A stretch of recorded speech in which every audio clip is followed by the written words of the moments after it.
어서오세요. 괴담 들려주는 낚시꾼 괴담록 괴담집사입니다.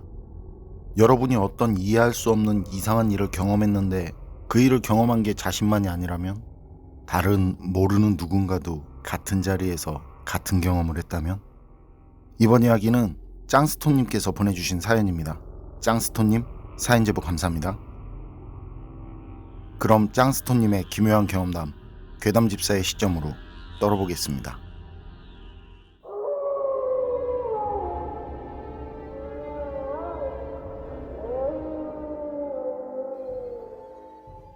소양댐 귀신골에서 남자 넷이서 경험한 실화입니다.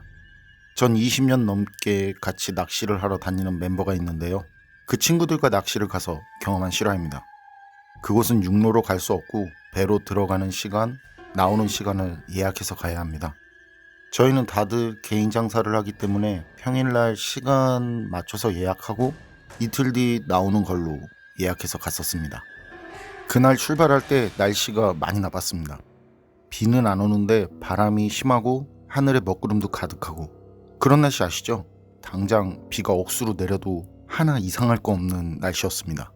그래서 이거 좀 나쁜데 취소하고 그냥 가지 말까 하다가 일행 중 하나가 이틀이고 바다 갯바위 낚시도 아닌데 어떻겠냐면서 이럴 때 진하게 수중전 한번 하자고 하더군요. 내기도 해서 1등은 당시 유행하던 그 40만원 가까이 되는 그 낚시 의자를 사주기로 하고요. 그래서 넷은 소양댐 귀신골로 출조를 강행했습니다. 도착하니 예약한 그 배 선주분도 걱정을 하더라고요. 나이가 지긋하신 분이셨는데 섬에 가면 거기 흙이 무너져 내리기 쉬우니까 절대 급경사나 나무가 없이 흙만 있는 곳은 절대 가지 말라고요. 그리고 절대 물 가까이에 텐트를 치거나 하지 말라는 등 몇 가지 주의사항들을 알려주셨습니다. 저희는 그때 겉으로 웃으면서 네네 하고 그냥 한 귀로 듣고 한 귀로 흘리는, 아마 선주분도 아셨을 겁니다. 옳지 못한 행동이었습니다. 우린 섬에서 내리고 선주분은 조용히 배를 돌려나갔고, 저희는 낚시도 하고 야영도 할 수 있는 곳을 찾아서 그 산을 올랐습니다. 주변은 어두워진 지 이미 오래입니다. 산을 오르는데 산짐승 우는 소리들이 들립니다. 이게 부엉이인지 뭔지 굵직하고 낮은 새소리도 들립니다. 길이 아닌 곳은 가지 말라고 했지만 길이라고 그렇게 보이는 곳이 없습니다. 아니, 어디가 길인지 모르겠습니다. 30여 분쯤 걸었습니다. 짐이 너무 무거워서 숨이 차오릅니다. 마침 앞서가던 친구가 바로 앞에 자리 하나가 보인다며 걸음을 재촉합니다. 저희도 차오르는 숨가쁜 소리로 억지로 웃으며 빨리 가자고 합니다. 도착을 하니 전망도 좋고 옆으로도 완만하고 좋습니다. 각자 텐트 자리를 잡고 대를 잡고 수심을 체크합니다. 짧은 데는 무난하게 착수가 되는데 긴 데는 찌가 서지 않습니다. 그때 다른 친구들도 앞쪽이 급경사라고, 거긴 5m 정도, 그 정도 가면 바로 급경사인 그런 지형이었습니다. 그런 지형에서의 낚시는 처음이었기에 모두 반신반의합니다. 이런 곳에서 낚시가 될까? 그냥 직벽 수준인데? 그래도 그 시간에 이동해서 자리를 옮기는 것도 힘들고, 아니 그냥 거의 불가능하고, 그냥 첫날 하루는 그곳에서 머물기로 다들 동의했습니다. 서로 간의 거리는 거의 바로 옆에 있는 수준. 조용히 말을 해도 서로 다 알아듣는 거리. 친구 하나가 종이컵을 돌립니다. 커피 한잔 하자며. 우린 귀신보다 무서운 집사람의 눈빛을 뒤로하고 나온 동지들이기에 서로 나지막하게 웃으며 얘기하지 않아도 다 아는 듯 웃음을 짓습니다. 그런데 그때 갑자기 굵어지는 빗줄기. 우린 이미 각자 낚시 텐트도 친 상황이라서 조금만 늦었어도 다 젖었겠다며 바람만 불지 않기를 바랍니다. 그러나 자연은 그리 호락호락하지 않습니다. 몰아치는 강풍. 바로 앞이 급경사라 그런지 너울이 심하게 일고 강물이 발목까지 올라오기 시작합니다. 우린 망설임 없이 낚싯대를 접고 자리를 정리해서 뒤쪽으로 올라갔습니다. 예상은 했지만 예상보다 더 굵어지는 빗줄기. 소나기겠거니 했지만 1시간 이상 내리고 있습니다. 우린 우위도 준비하고 대비를 했지만 몸이 점점 추워지기 시작합니다. 물도 점점 더 차오릅니다. 아까 우리가 앉아있던 자리가 보이지 않습니다. 우린 좀 더 위쪽으로 올라갔다가 아예 우리가 온 길로 다시 내려가기로 했습니다. 그런데 어두워서인지 도무지 길을 알 수가 없습니다. 올라오면서 본 강물 지형이 물이 차오르면서 변한 이유도 있지만 그 나무가 그 나무 같고 산속에서 길을 왜 잃을까 했던 궁금증이 풀리는 순간입니다. 그때 앞서가던 친구가 갑자기 털썩 주저앉습니다. 야, 왜 그래? 손가락으로 앞을 가리킵니다. 친구가 가리킨 곳을 보니 허옇고 거무스름한 무언가가 하늘거리며 돌아다닙니다. 저게 뭐지? 저게 뭐야? 뭐야, 비닐이야? 옷 같기도 한데 지금 비가 이렇게 오는데 그게 말이 돼? 우린 이전에도 비슷한 경험들을 한 터라 이렇게 저렇게 생각나는 대로 얘기를 하면서 그것들을 뚫어지게 쳐다보고 있는데 그때 주저앉은 친구가 주저앉은 상태로 고개만 돌려 저희를 쳐다봅니다. 그런데 그게 사람이 목을 돌릴 수 있는 각도가 아닙니다. 거의 100도 이상 가까이 돌아간 목. 그 상태로 쳐다보면서 말을 합니다. 여기 너무 추워. 나 좀 데려가. 우린 모두 기겁을 했습니다. 이건 걱정이 아닙니다. 공포입니다. 야! 왜 그래? 누가 뭐라고 할 것도 없이 모두는 친구를 일으키고 짐을 나눠매고 그것을 빠져나오려고 빠르게 움직이고 있습니다. 그런데 아까 본 그것들이 바람에 날려서인지 점점 우리 쪽으로 다가옵니다. 친구는 헤헤거리며 웃다가도 울고 계속 자기를 좀 데리고 나가달라고 합니다. 그런 말을 할 때마다 입에서 썩은 냄새가 진동을 합니다. 미치겠습니다. 말은 이상하게 해도 몸 난리는 치지 않아서 다행이다 싶은데 그래서인지 축 처진 몸이 너무 무겁습니다. 야! 꽉 잡아! 나도 지치고 힘이 빠져서 친구를 놓칠 뻔했습니다. 친구의 짐을 지고 앞서가던 친구가 뒤를 돌아 우리를 보다가 그 친구마저 주저앉습니다. 야, 넌 또 왜 그래? 야! 주저앉은 친구가 눈을 질끈 감습니다. 이 얘기까진 하지 않으려고 했습니다만 우리가 데리고 가는 그 친구, 처음 주저앉은 그 친구, 자신을 데리고 가달라고 알 수 없는 말을 하는 그 친구, 바지에 똥까지 지렸습니다. 그냥 싸는 소리가 들릴 정도로 바지에 똥을 싸고 있습니다. 바지에 지렸습니다. 그런데 그게 문제가 아닌 것 같습니다. 이상하게 그 냄새보다 더 지독한 뭔가 지독하게 썩은 냄새가 진동을 하는데 도대체가 사방에 다 그 냄새입니다. 그 지독한 냄새가 진동을 합니다. 지금 멀쩡한 건 나와 친구를 부축하고 있는 친구 하나입니다. 야, 전화해봐. 내 전화는 지금 불통이거든? 혹시 전화되나 전화해봐. 어디에 전화를 해? 배주인 아저씨한테 전화해봐. 난 전화기를 급하게 빼서 전화를 걸려고 하는데 전화번호를 모릅니다. 전화번호. 친구가 말해주는 번호를 2번 묻지 않고 빠르게 눌러서 전화를 겁니다. 벨소리가 울리기도 전에 받는 전화. 선주입니다. 어디요? 저희 여기 지금 산속인데. 그니까 어디냐고. 그런데 목소리가 좀 이상합니다. 속삭이는 것 같기도 하고. 뭐래? 왜 그래? 친구가 다급한 목소리로 물어봅니다. 전 귀에서 전화기를 떼고 화면을 봤습니다. 서비스 불가능 지역. 전화가 걸린 적이 없습니다.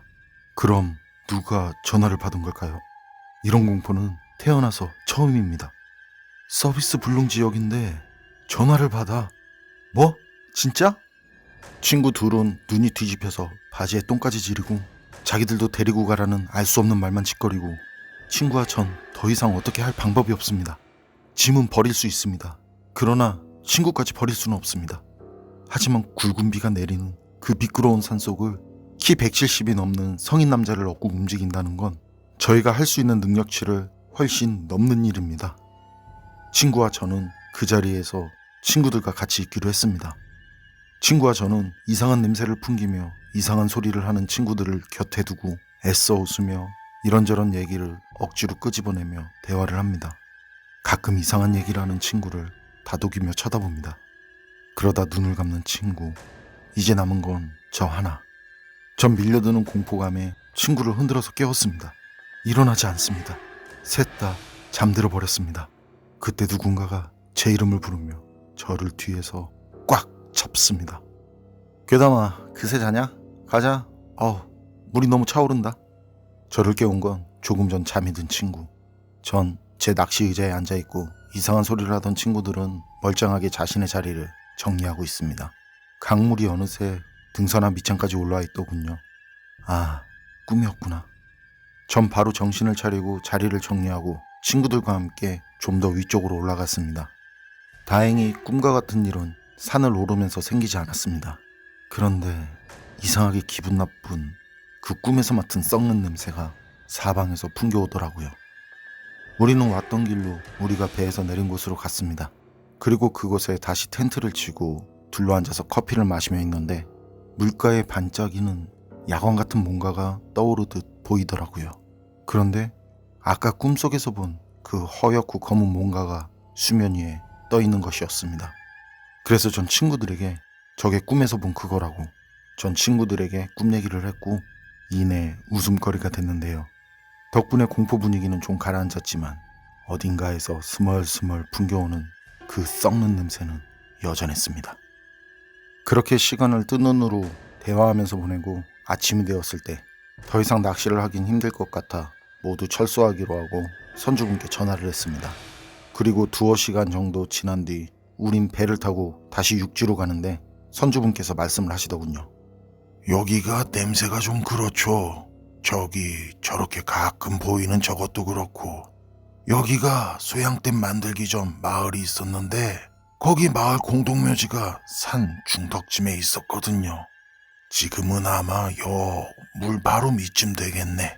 어쨌든 그래서 이렇게 비가 많이 오면 무덤에서 나온 옷들이 저렇게 떠다니고 그러지요. 냄새도 나고 이장한다고 했는데 주인 없는 무덤들까진.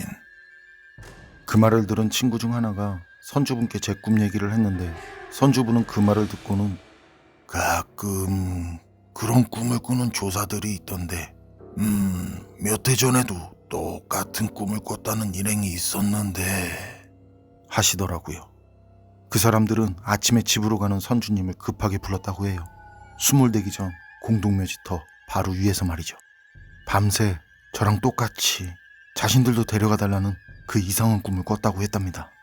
친구들은 그 말을 듣고 조용히 저를 쳐다보더군요. 전 그것에 대해서는 아무것도 모르는 상태였는데 제가 왜 그 자리에서 그런 꿈을 꿨는지 모르겠습니다. 그리고 그 역겹던 냄새와 물에 떠다니던 옷들은 아직까지도 기억에 선합니다.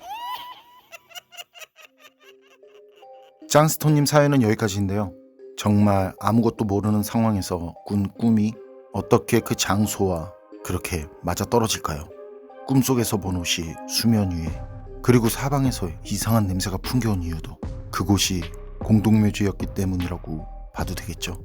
그런데 그런 꿈을 이전 다른 사람들도 꿨다는 건 이거 우연이라고 보기엔 좀 그곳에 정말 뭔가가 있는 건 아닐까요? 여러분 생각은 어떠세요? 판단은 여러분께 맡기겠습니다. 어서오세요. 괴담 들려주는 낚시꾼 괴담록 괴담집사입니다. 나는 분명 보고 들었는데 아니면 무슨 일이 확실히 있었는데 그걸 나만 알고 다른 사람에게 증명할 길이 없는 그런 경우. 단팬님들은 그런 경우를 경험해 보신 적이 있으신가요? 이번 사연은 지인 가명희님에게 들은 사연입니다. 가명희님 사연 제보 감사합니다. 그럼 가명희님의 기묘한 경험담 괴담집사의 시점으로 떨어보겠습니다.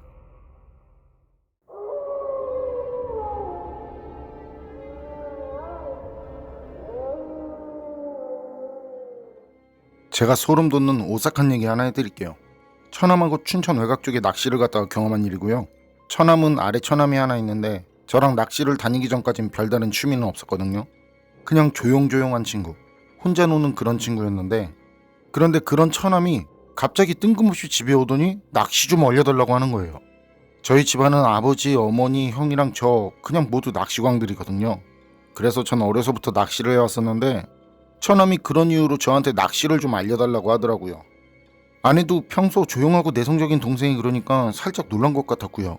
그래도 낚시를 워낙 싫어하는 사람이라 아내가 그래서 슬쩍 눈빛을 보니까 그래도 자기 동생이 배우고 싶다고 그래서 그런진 몰라도 그땐 애써 이제 평정심을 유지하면서 다녀오라고 하더라고요. 그래도 걱정은 되는지라 너 무슨 일 있어? 이래가면서 말이죠. 어쨌든 그런 처남을 데리고 같이 낚시를 갔었네요. 멀리는 안 가고 아버님 심부름도 할 겸 그 춘천 외곽 쪽에 살면서 이제 아버지랑 같이 낚시하는 아저씨가 계셨는데 그 아저씨가 집 앞에서 작게 이것저것 키우고 하셨거든요. 농사도 짓고 하면서요. 저도 아저씨랑 가끔 낚시를 해서 저도 친분이 있는 그런 아저씨였는데 그 아저씨가 해마다 이제 농사 지은 것들이랑 해서 가끔 이제 뭐 두릅이나 능이버섯도 주시거든요. 그래서 이제 그거를 좀 받아오라고 하시더라고요. 그래서 아버지도 이제 아저씨께 뭐 전해드리라는 게 있어서 말이죠. 거기가 이제 좀 좋은 게 그 아저씨 댁 아래쪽으로 내려가면 이제 이렇게 보면 강이 있거든요. 그래서 겸사겸사 해서 그쪽으로 이제 낚시를 간 거죠. 거긴 뭐 낚시꾼들한테도 알려지지 않았다고 해야 하나? 낚시꾼들도 뭐 별로 오지 않는 그런 곳이었죠.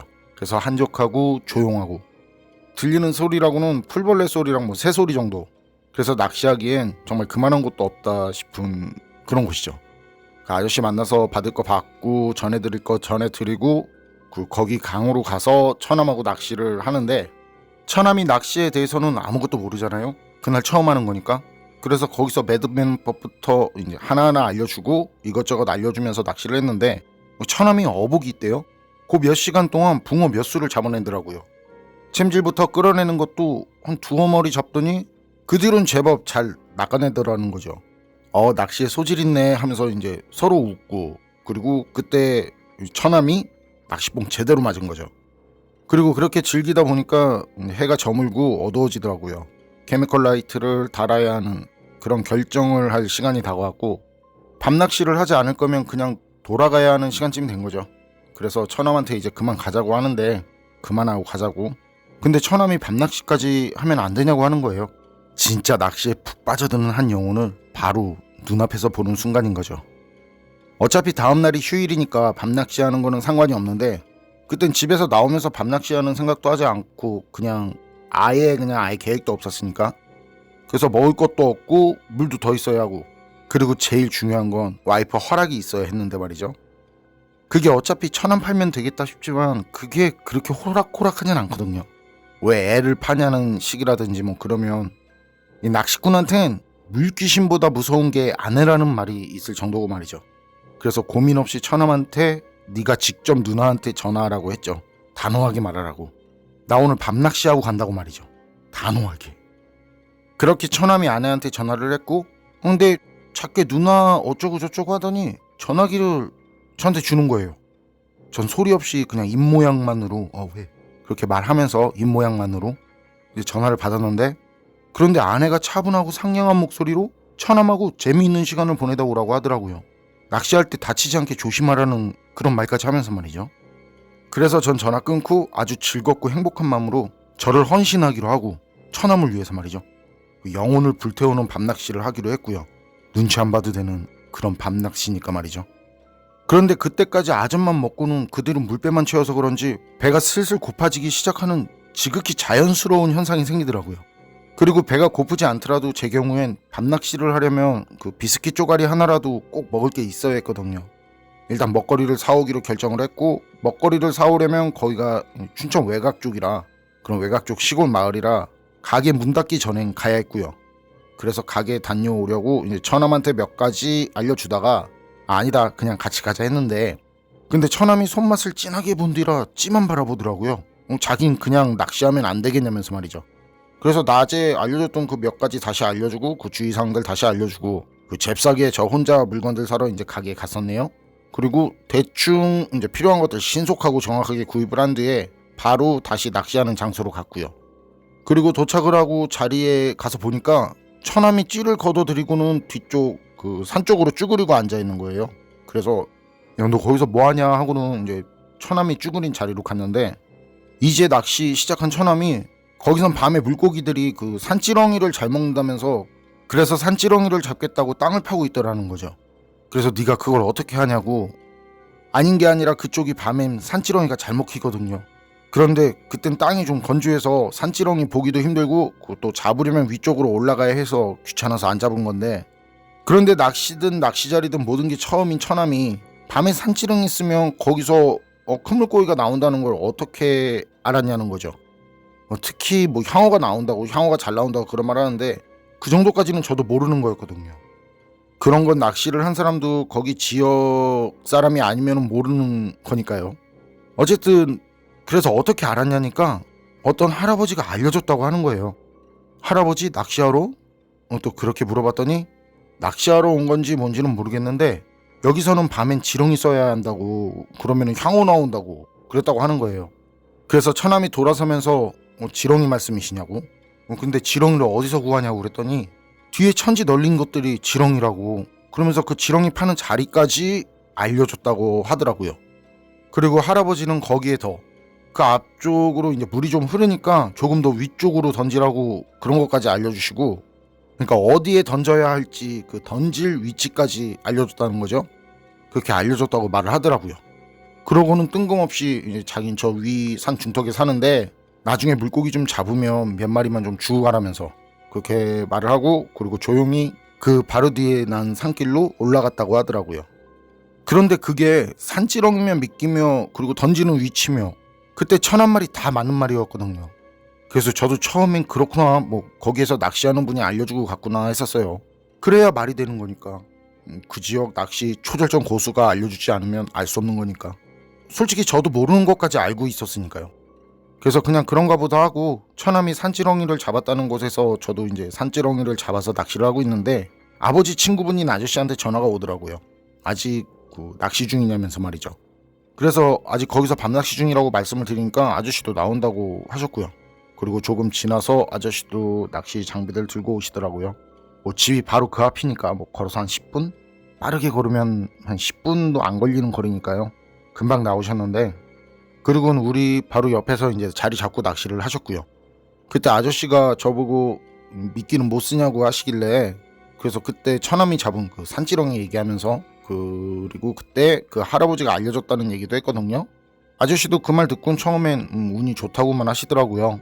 아저씨도 저처럼 그 시기에 이제 산지렁이 잡아서 쓰려고 해도 땅이 건조해서 잘 보이지도 않고 또 잡으러 올라가기 귀찮아서 그냥 떡밥에 어분 섞어서 쓰고, 그리고 딸기 그루텐 정도만 사용한다면서 말이죠.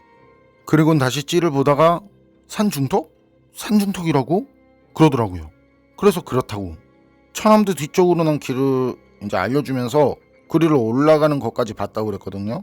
그랬더니 아저씨가 거기 집 없는데 그러더라고요. 전엔 거기 집이 있었는데 지금 철거해서 없다고요. 아저씨 말로는 그쪽 산이 어느 집안의 이제 선산인 것 같다고 그렇게 말을 했었는데요. 그래서 그 산 중간부터는 무덤들이 있고, 그리고 무덤들 밑에 그 산을 돌아가는 길이 나 있는데 그 길 한쪽에 묘지기 할아버지 집이 있었다고 하더라고요. 아저씨도 그 할아버지는 낚시 나와서 몇 번 본 게 다라고, 그래서 자세한 건 모르고 그냥 건너들어서 알게 된 거라면서 말을 했는데요.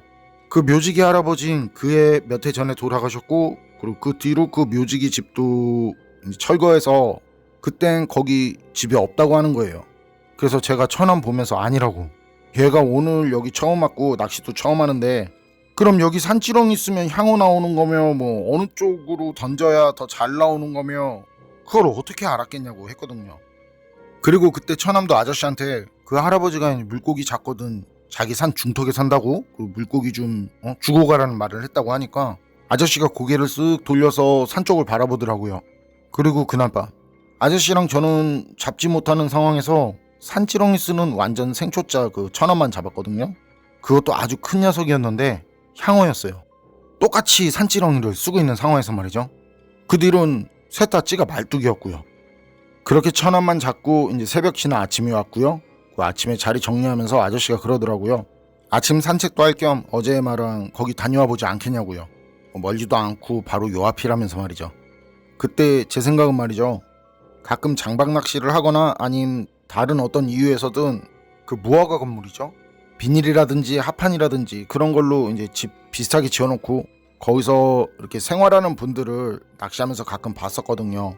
그래서 아마도 그런 사람이 이제 산 중턱에 있을 거다 싶은 거예요. 아저씨 추측도 그거랑 비슷했고요. 처남도 그렇게 생각을 했고요. 거기에 사람이 없으면 처남이 본 게 귀신이라는 건데, 그러면 처남 말대로면 처남이 귀신하고 대화까지 했다는 건데 그건 말이 안 되는 거죠. 그래서 그럴 거라고, 거기 이제 사람이 있을 거라고 당연히 그렇게 생각을 하고 이제 장비들 차에 실어놓고 그리고 아저씨 따라서 다 같이 거길 간 거죠. 그때 처남은 확실히 이제 거의 할아버지가 계실 거라면서 밤에 잡은 그 향어 드리겠다고까지 했었거든요. 저랑 아저씨는 원래 잡으면 다 풀어주는데 그 향어는 할아버지 드려야 하니까 풀어주지 않고 가지고 있었던 거죠. 그거 들고 높지도 않아요. 조금 올라간 뒤에 그 아래에서 보면 무덤들이 보일 정도거든요.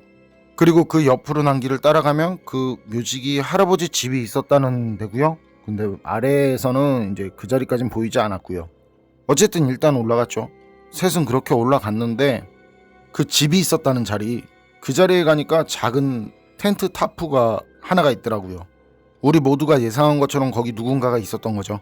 그래서 우린 이제 텐트 터프까지 가서 이제 할아버지가 부탁한 향어 드리고 가려고 말이죠. 그래서 텐트 근처까지 갔는데 근데 거기 텐트는 없고 작은 그 텐트 터프만 쳐져 있었던 거예요.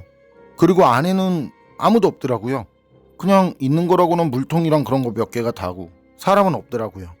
그래서 영감님 하면서 이제 부르는데 그렇게 몇 번 불러대니까 저 위에 있는 그 무덤 쪽에서 말이죠. 남자 둘이 내려오면서 왜 그러냐고 하는 거예요. 왜 무슨 일 때문에 그러냐고. 그러니까 말하자면 왜 너네 텐트 주변에서 기웃거리냐는 그런 식인 거죠. 그래서 우린 밤에 이제 할아버지가 내려와서는 거기부터 시작해서 밤에 있었던 얘기를 그 사람들한테 했더니 그 터프는 거기 그늘이 없어서 그러니까 자기들이 벌초하면서 쉬려고 임시로 친 거라고 하더라고요.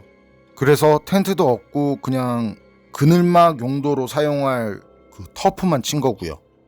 그리고 거긴 우리가 말하는 할아버지는 물론 자기들 말고는 없다고 하는 거예요. 그러면서 이제 슬쩍 처남이 든 그 향어를 보더만 그거 잡은 거냐고 진짜 크다고 하더라고요. 아저씨는 그 말 듣더니 처남이 들고 있던 그 향어를 받아서는 이제 그 사람들한테 보여주면서 이런 거 드시냐고 그게 말했더니 자기네야 주면은 땡큐죠 그러더라고요. 그래서 아저씨는 이제 처남한테 드리자고 하고 그러니까 드려도 되겠냐가 아니라 드리자고 그리고 그 사람들한테 그날 밤에 잡은 거라고 그리고 수고하시라고 그러고는 바로 그냥 내려왔는데요. 그때 아저씨가 산에서 내려올 때 처남이 잡은 건데 맘대로 해서 미안하다면서 말하더라고요. 처남 말을 들어보니까 그게 저 사람들 주라는 말 같다라는 거죠. 거기 땡볕에서 힘들게 일하고 있으니까 물고기라도 좀 주라는 건가 싶더라는 거죠. 뭐 아저씨 속마음은 알 수 없었지만 거기까지 말하고 처남한테 미안하다고 하니까 처남도 뭐 더 이상 신경 쓰지 않는다고 하고 그래서 그 일은 거기서 그렇게 정리됐고요. 그리고 그때 그런 일을 경험하니까 말이죠. 전 그때까지 귀신이나 그런 걸 봤다고 그렇게 얘기하는 사람 있으면 나도 좀 보자고 그랬었는데요. 보고 싶다고. 전 한번 그렇게 낚시를 다니고 뭐 밤낚시를 다녀도 수달이나 뭐 몇 번 봤지 물귀신이든 산귀신이든 그런 건 본 적이 없었으니까요. 그래서 그런 건 믿지도 않고 그랬는데 뭐 사실 아직까지도 귀신을 직접 본 건 아니지만요. 그때 그런 일을 경험해 보니까 직접 무덤까지 올라가고 거기 할아버지가 없다는 건 직접 제가 확인한 거니까요. 그렇다 보니까 그 뒤로는 귀신이든 그게 비슷한 거든 완전히 부정할 수는 없겠더라고요. 그리고 그날 이제 집에 가서 가족들 모두에게 그 얘기를 했는데 역시나 그냥 다들 웃고 말았고요. 진짜 뭐 이런 반응도 없더라는 거죠. 그리고 그런 일이 있었다고 또 친구들한테 말하고 하니까 이제 낚시는 못 하겠네 뭐 그러는데요. 그렇다고 낚시를 못 간다는 건 제 상식에선 말이 안 되죠. 지금은 처남도 실력이 제법 늘어서는 저랑 이제 동출을 하고 있는데요. 그리고 가끔 거기 가서 이제 아저씨랑 만나고 하면 지금도 그때 그 얘기를 하면서 웃고 그래요. 그날 처남이 본 할아버지가 뭐 귀신이든 아니든 간에 그래서 그때 있었던 그런 대화도 나누는데 이상한 게 대화하다 보면 가끔 이유 없이 진짜 가끔 이유 없이 오싹해질 때가 있기도 하거든요. 그것도 셋 다 동시에. 그럼 슬쩍 주변 한번 훑어보고 그리고는 다시 다 같이 웃고 뭐 뻘쭘하게. 지금 그 일을 가만히 돌아보면 말이죠. 그런 것도 낚시하면서 경험한 하나의 추억이 아닐까 싶더라고요. 가명이님 사연은 여기까지인데요. 확실히 지역마다 잘 먹히는 미끼가 있긴 하거든요. 루어 낚시도 마찬가지고 플라이 낚시도 마찬가지고. 그런데 낚시에 대해서 아무것도 모르는 처남이 거기서 산지렁이를 쓰면 향어가 잘 나온다는 걸 안다? 그것도 처음 가는 포인트에서? 그런 건 낚시하는 사람도 처음 가는 곳에선 알기 힘든 건데 말이죠. 그렇다는 건 그것에 대해서 잘 알고 낚시를 할 줄 아는 사람이 알려줬다는 건데 도대체 누구였을까요? 정말 그때 처남은 생전에 낚시를 즐겼다는 그 돌아가신 묘지기 할아버지 영혼을 만나서 대화라도 한 걸까요? 그리고 이런 경험을 한다면 이런 것도 하나의 추억이 될 수 있는 걸까요?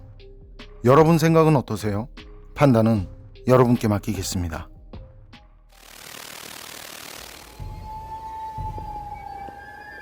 안녕하세요. 괴담로 괴담집사입니다. 여러분은 사람의 소리와 비슷한 소리를 내는 동물들이 있다는 말 알고 계시나요? 그중 고양이는 발정기 때 아기 울음소리와 매우 비슷한 소리를 내는 것으로 유명하죠. 이번 사연은 함께 낚시를 하는 지인이 붕어 낚시를 하던 시절 경험한 이야기입니다. 그럼 지인의 짜릿했던 사연 제가 떨어보도록 하겠습니다.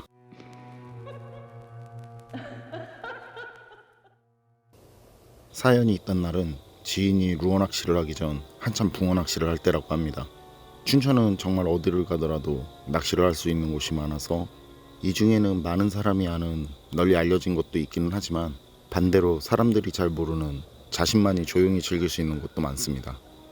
지인은 이렇게 많은 낚시 장소 중 혼자 조용히 즐기는 낚시를 좋아하기에 좀처럼 사람들과 함께 낚시하는 모습을 보기 힘든 친구였습니다. 지인은 붕어 낚시를 즐겼었는데 젊은 나이지만 주변 붕어 낚시를 하는 조사님들도 인정을 할 만큼 정말 낚시를 잘하는 친구였습니다. 그날도 혼자 조용히 낚시를 즐기기 위해서 자신만의 장소로 갔었다고 합니다. 그곳은 차를 세워두고 한참을 걸어서 들어간 뒤에 산을 끼고 밑으로 돌아서 가야 했었고 뒤쪽이 바로 절벽처럼 되어 있는 곳이었는데 수위가 낮아질 때만 진입을 할 수 있는 특정 시즌에만 낚시가 가능한 장소라고 합니다. 뒤쪽은 바로 급경사로 깎인 절벽이고 우측으로는 다시 수심이 깊어지는 곳이라 들어갔다가 나가는 방향이 한 곳뿐이라고 해요. 그리고 그곳으로 진입하는 입구에는 할아버님과 할머님 두 분이 사시는 낡은 집이 있었고 낚시를 하는 곳에서는 100m도 더 떨어진 곳이었다고 해요.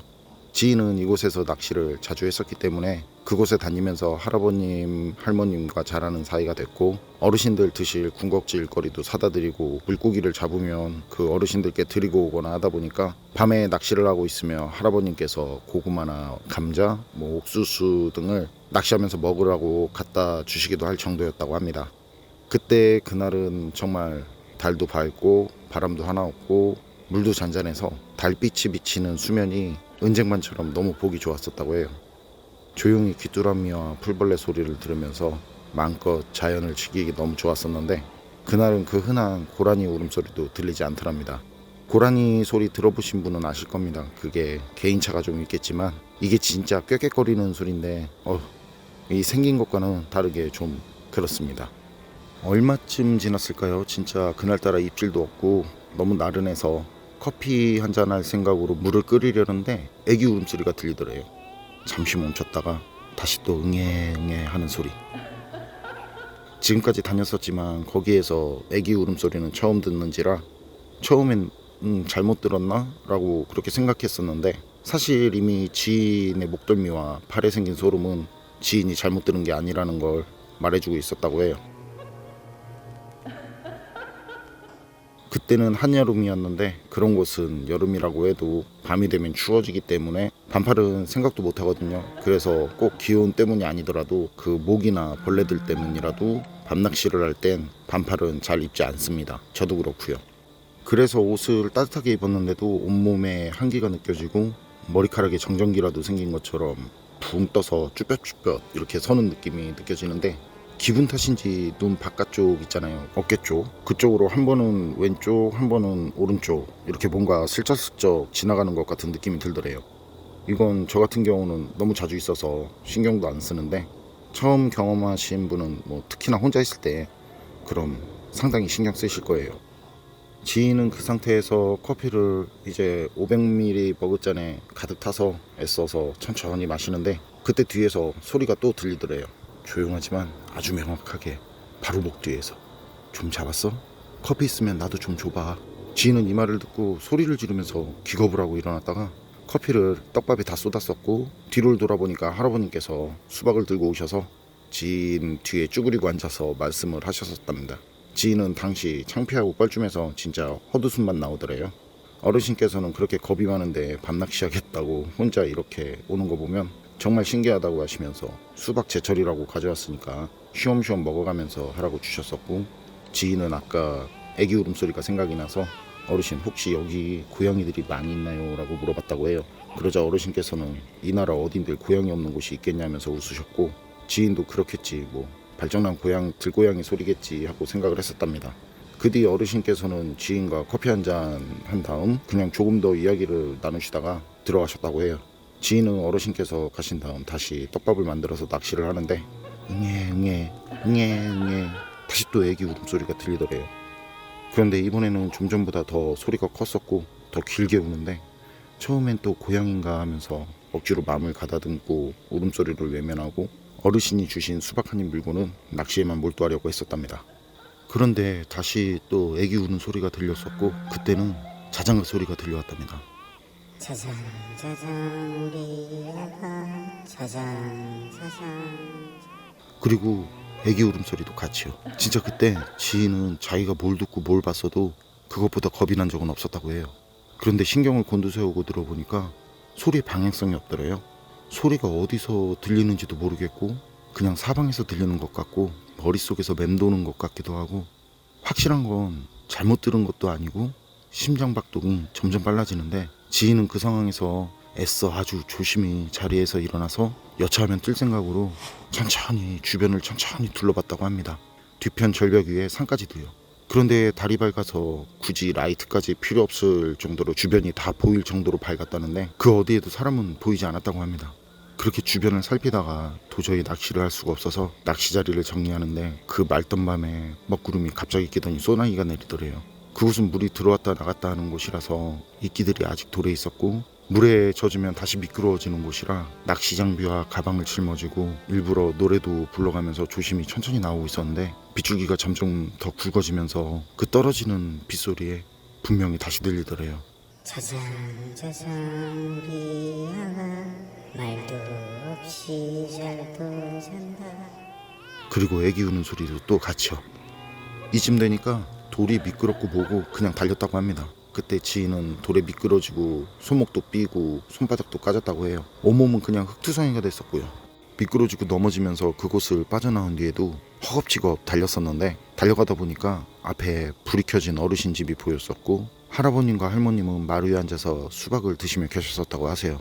그렇게 만신창이가 된 지인이 지나가니까 할아버님께서 이렇게 비가 내리는데 비를 다 맞고 가냐고 좀 쉬었다 가라며 부르셨고 지인은 주변을 살핀 뒤에 어르신들께로 갔다고 합니다. 어르신들께서는 마침 소나기도 오고 해서 마루에 나오셔서 수박을 드시면서 내리는 빗소리를 듣고 계셨었다고 하세요. 그러면서 지인 보고 왜 그 모양이 되었냐며 할머니께서는 씻고 오라고 하셨고 지인이 바깥에 있는 수도가에서 씻고 오니까 감사하게도 소독약 등을 가지고 나오셔서 소독까지 해주셨다고 합니다. 그런데 할아버님께서 소독을 해주시는 할머님께 아까 대화를 이어가듯 물어보시더래요. 그래서 어찌 됐는데 아기는 찾았어? 다행히 찾았다고 해요. 아기가 가벼워서 그런지 더 아래에서 찾았다고 하더라고요. 이런 식으로 말씀들을 나누시는데 지인은 이 말을 듣고 아까 자장가 소리를 들은 기억에 혹시나 해서 무슨 말씀이시냐고 물어봤다고 합니다. 그러자 할머님께서 말씀을 해주시는데 얼마 전에 지인이 낚시하는 그 우측에서 물이 빠지면서 옆 동네에 사는 아기 엄마가 안타깝게도 익사체로 발견이 됐는데 동네에서는 아기도 없어져서 찾아보니까 좀 더 아래쪽에서 아기도 발견이 됐다고 하시더래요. 당시까지는 정확한 사연이 밝혀지기 전이라서 사연까지는 모르지만 정말 안타까운 모습이 아기 엄마가 눈을 감지 못한 채로 발견이 됐었다고 해요. 지인은 이 말을 듣고 도저히 갈 엄두가 안 나서 어르신께 해가 뜰 때까지 댁에서 잠시 있다 가도 되냐고 말씀드렸었고 어르신들께서는 그렇게 하라고 하셨답니다. 그리고 지인 표정을 보고 궁금해하시는 어르신들께서 무슨 일 있었냐고 물어보셨는데 지인은 혹시나 어르신들에게 괜히 걱정을 드릴 것 같아서 차마 말씀을 드릴 수가 없었다고 합니다. 여러분은 어떻게 생각하세요? 그날 지인이 들은 건 고양이 울음소리였을까요? 아니면 애기 울음소리였을까요? 이 이야기를 들으시고 에이 그런 게 어딨어 이런 생각을 하실 분들도 계시겠죠. 저는 그런 분들 이해합니다. 저도 그 일을 경험하기 전까지는 그랬었으니까요. 괴담록 오늘 이야기는 여기까지입니다. 그럼 저는 다음에 또 다른 사연으로 찾아뵙겠습니다. 늘 건강하시고 평온하세요. 감사합니다.